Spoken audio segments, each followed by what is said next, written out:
MDP convention rules require majority winners, require that their nominees that are endorsed at the convention receive more than 50% of delegates' support to win the nomination. And that means when there's more than 2 candidates in a single winner race, if majority of votes don't go to a candidate and there's a split amongst the 3 or more candidates, then there's an additional round. Instead of using ranked choice voting, there's an additional round of voting. So at the convention, we waited for hours. I can't even estimate how many hours. It seemed like, I think I would guess, 4 hours between the initial vote and when the results were released to the convention hall. So that meant some people went home because they had families. They couldn't wait for the 4 hours for the results to come out and know if they had to vote in the second round of votes for the Secretary of State race where there were more than 2 candidates. Whereas if we had ranked choice voting in the convention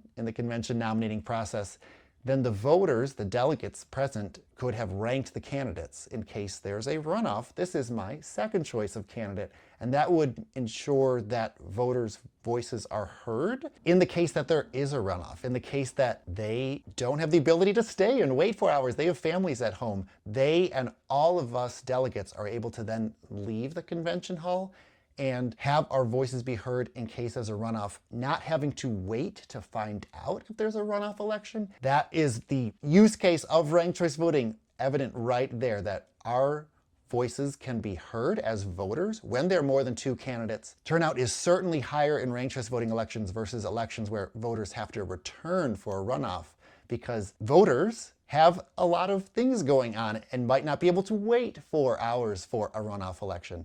Ranked choice voting is the way that we can have faster results and higher turnout in this MDP nominating election. And I would also add that across parties, there's a majority requirement and there's runoff elections. It's not just the MDP convention, but across political parties, it's frequently the case that a majority winner is required because parties want their nominees to represent the majority of voters, the majority of delegates. And so they typically have runoff elections.